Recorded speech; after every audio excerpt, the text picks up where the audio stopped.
Alors bonjour à tous et bienvenue dans cette nouvelle vidéo. Donc aujourd'hui nous allons parler de l'intimidation. Intimidation qui va se produire dans bien des cas de harcèlement, qu'il soit scolaire, qu'il soit au travail, des cas de harcèlement entre voisins, des cas effectivement de mise en situation où la victime, donc c'est souvent la victime, va ressentir vraiment un état de peur, d'anxiété intense et en fait de terreur. Cette personne va sentir qu'en fait elle ne sait plus quoi faire, elle est comme en situation d'incapacité d'action, en état de confusion intérieure, de sidération. Et c'est vraiment difficile à vivre. La confusion est importante et effectivement on ne sait plus comment agir, on ne sait plus ce qu'on va faire, ce qu'on doit croire et effectivement du coup l'intimidation, il faut comprendre quels sont les mécanismes qui vous permettent justement de vous en dégager. Il faut d'abord effectivement comprendre ce dans quoi on est. C'est toujours la première étape, c'est de se dire ok, qu'est-ce qui se passe réellement?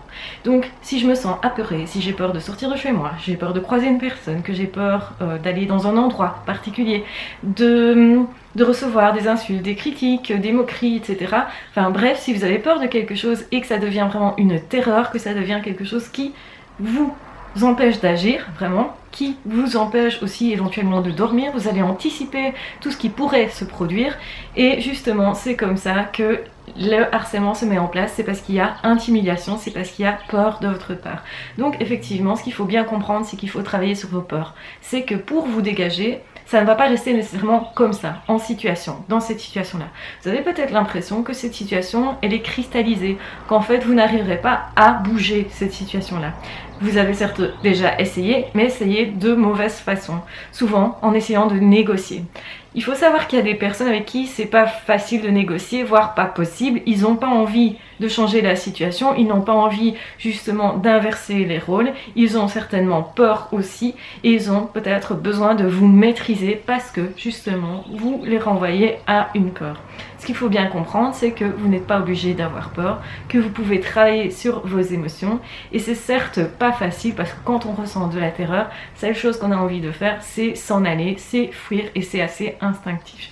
Alors évidemment, il y a plein de situations dans lesquelles vous êtes en réel danger physique. Il faut arriver justement à distinguer les situations dans lesquelles il faut vraiment fuir et les situations dans lesquelles au final vous devez travailler sur vos peurs parce que quelque part vous êtes bloqué dans cette situation et vous n'avez pas le choix de vivre là par exemple, d'aller à l'école, d'aller dans ce travail, en tout cas pour l'instant. Vous pourriez tout à fait prendre la décision de changer d'école, de changer de travail, etc.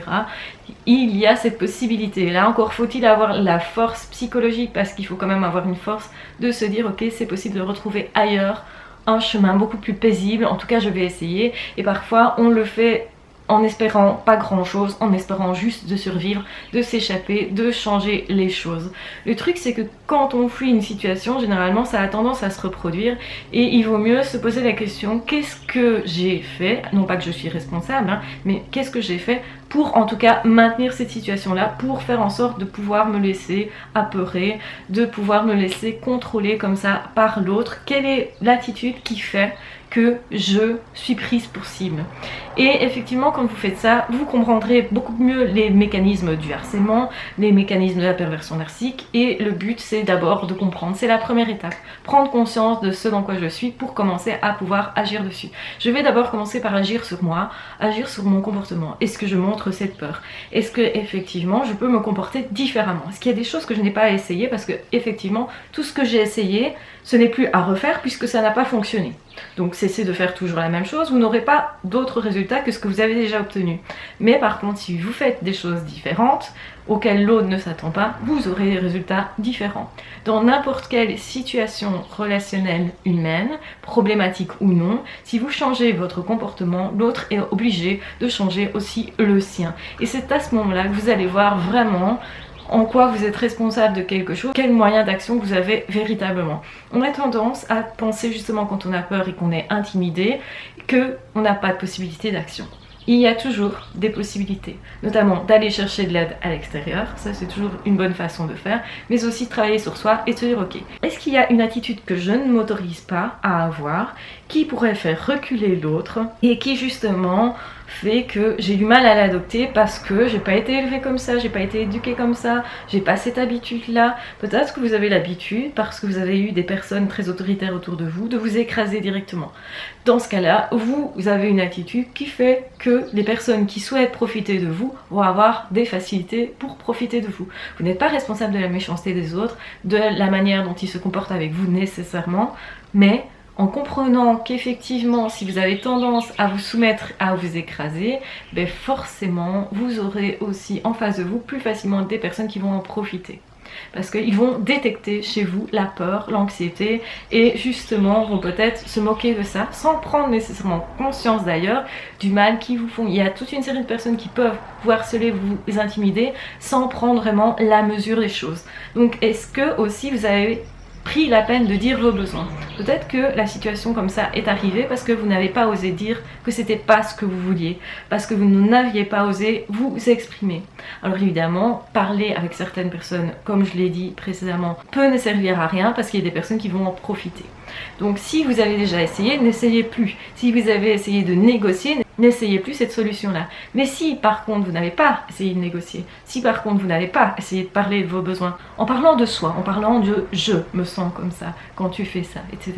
Si l'autre réagit justement assez rapidement en changeant de comportement, vous aurez compris que c'est une personne qui ne vous souhaite pas de tort, qui ne veut pas vous faire de tort, mais qui le fait malgré elle. Il y a une série de personnes qui ne se rendent pas nécessairement compte de ce qu'ils font. Donc déjà prendre conscience de la chose peut mettre fin effectivement à la situation embarrassante. Maintenant, quand vous avez en face de vous vraiment quelqu'un qui veut vous faire du tort, qui joue avec ça, qui trouve ça excitant, drôle, tout ce qu'on veut, et bien à ce moment-là, autorisez-vous aussi à avoir des attitudes qui ne sont pas recommandables, respectables, en tout cas à sortir des habitudes que vous auriez, des comportements habituels que vous aviez dans le passé, que vous auriez eu avec d'autres personnes.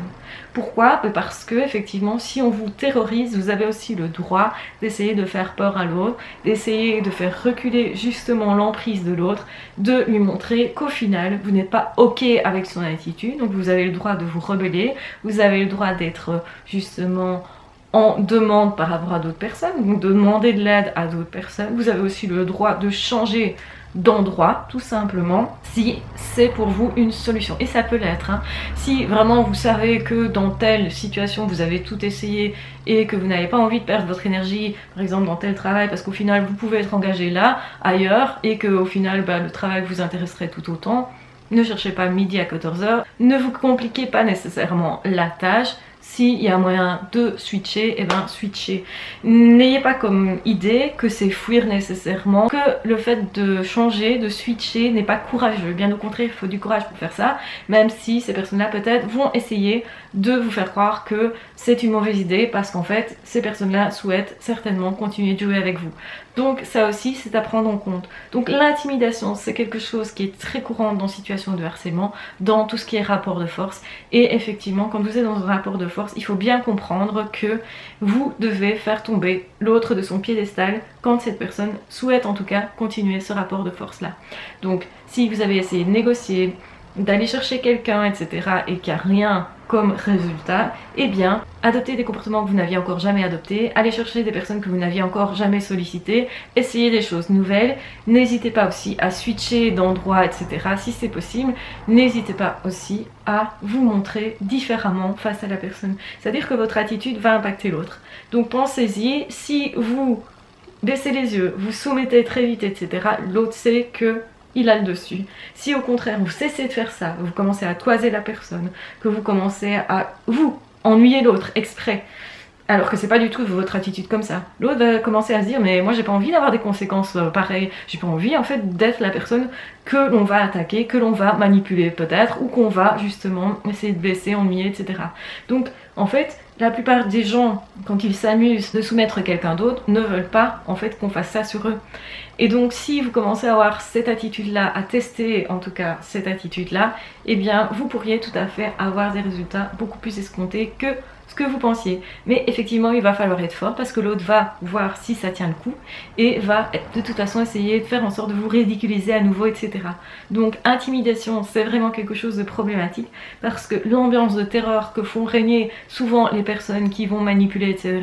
va être très importante. Et c'est vraiment là-dessus qu'il va falloir travailler pour vous défaire de tout ce qui est emprise. Donc vos peurs, il faut absolument travailler dessus. Vos sentiments de blocage, de terreur, d'impossibilité d'action, tout ça, il va falloir travailler dessus. Déjà, en prenant conscience que vous pouvez faire beaucoup plus de choses que ce que vous pensiez, que vous pouvez vous comporter de bien des façons différentes et d'aller certainement chercher un modèle qui justement est une personne qui se défend bien, qui ne se laisse pas intimider, pour copier cette personne-là et pour de plus en plus adopter ce comportement-là. Donc ça prend du temps. Soyez patient avec vous, soyez tolérant avec vous et vous verrez, enfin, les choses vont changer et vont se modifier, tout à fait. Voilà, j'espère que cette vidéo vous aura été utile. De toute façon, n'hésitez pas à la partager, à liker, à commenter, également à vous abonner à la chaîne si ce n'est pas déjà fait. Et vous pouvez également rejoindre la chaîne si vous souhaitez soutenir mon travail. Je vous embrasse bien fort, je vous aime très fort, je vous remercie pour votre présence. Et de toute façon, on se retrouve très vite dans d'autres vidéos ou dans d'autres podcasts. Ah, ciao, bye bye!